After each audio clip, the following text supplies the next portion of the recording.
بسم اللہ الرحمن الرحیم۔ شروع اللہ کے نام سے جو بڑا مہربان اور نہایت ہی رحم کرنے والا ہے۔ والدین کی اطاعت کیا درجہ رکھتی ہے اور ان کی نافرمانی کا نتیجہ کیا ہوتا ہے، چاہے انسان کتنا ہی نیک ہو۔ آئیے اس کے تعلق سے ایک واقعے پر غور کرتے ہیں۔ ماں کی نافرمانی کی سزا۔ اللہ کے ولی کا عبرتناک واقعہ۔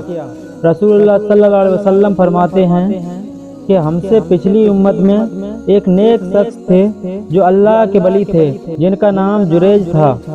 انہوں نے ایک گرجا تعمیر کیا تھا اور اس میں وہ اللہ کی عبادت کیا کرتے تھے، نماز ادا کرتے تھے۔ ایک مرتبہ ہوا یوں کہ جریج اپنی نماز میں تھے، تب ان کی والدہ یعنی ماں آئیں اور انہیں آواز دی کہ اے جریج آؤ، میں تم سے ملنے آئی ہوں۔ جریج نماز پڑھ رہے تھے جو کہ نفلی نماز تھی۔ انہوں نے سوچا کہ نماز مکمل کر کے ہی والدہ سے جا کر مل لیتا ہوں، لیکن نماز ختم ہونے تک والدہ ناراض ہو کر چلی گئی۔ پھر دوسری مرتبہ یہی ہوا۔ اس بار بھی والدہ نے آواز دی اے جریج میں ملنا چاہتی ہوں تم سے۔ جریج پھر اپنی نماز میں لگے ہوئے، سوچا کہ اپنی نماز مکمل کر لیتا ہوں اور پھر جا کر مل لوں گا۔ تیسری مرتبہ بھی یہی ہوا۔ والدہ پھر آئیں اور جریج کو آواز دی۔ جریج اس وقت بھی اللہ کی عبادت میں تھے اور ماں ناراض ہو گئی۔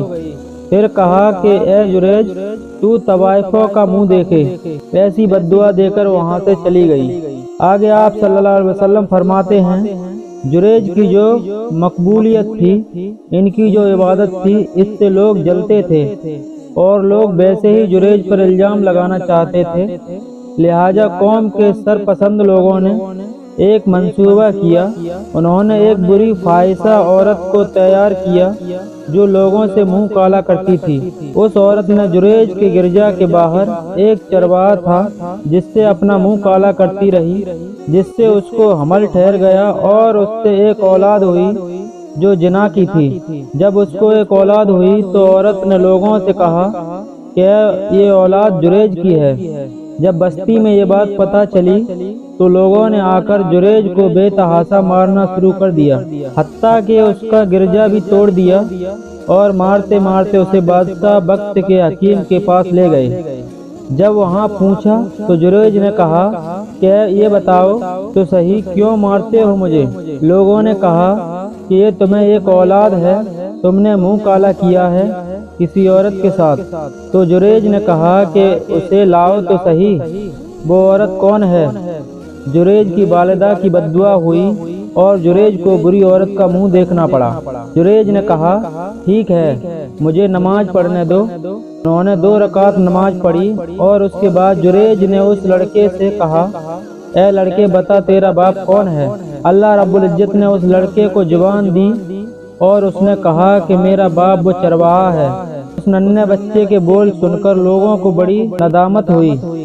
اس چرواہے کو سزا دی گئی اور لوگوں نے کہا کہ اے جریج چاہو تو تمہارا گرجا ہم واپس بنا دیتے ہیں، وہ بھی سونے کا۔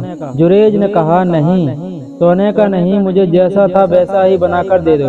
صحیح مسلم۔ سبق نمبر 1، اس واقعے میں سب سے پہلا سبق یہ ملتا ہے کہ ایک ولی کے حق میں بھی ماں اگر بددعا کر دے تو اللہ قبول کر لیتا ہے، اس لیے کیونکہ اللہ کے پاس ان کا بہت اونچا مقام ہے۔ یہ دعا دے تو قبول، بددعا دیں تو قبول، چاہے آپ کی خاصیت کچھ بھی رہے۔ سبحان اللہ۔ نمبر 2، دوسرا سبق یہ پتہ چلتا ہے ایک معمولی سی لرزش جو جریج سے ہوئی، اس کا اتنا عظیم نقصان انہیں ہوا کہ اللہ رب العزت نے اتنی بڑی آزمائش میں ڈال دیا جریج کو۔ یہ ان کی بالکل بھی معمولی سی غلطی تھی۔ اللہ رحم کرے، ایسی غلطی تو ہم میں سے کون نہیں کرتا۔ ہمارے والدین 1000 مرتبہ آواز دیتے ہیں لیکن پھر بھی ہم انہیں نظر انداز کرتے رہتے ہیں۔ اللہ معاف کرے ہمیں۔ نمبر 3، اس واقعے سے تیسرا اور اہم سبق جو ہمیں ملتا ہے وہ یہ ہے نفل عبادت والدین کی خدمت کو ترجیح دینا چاہیے، یعنی نفل عبادت سے زیادہ والدین کی خدمت کو ترجیح دینا چاہیے۔ انشاءاللہ العزیز اللہ تعالی ہمیں اپنے والدین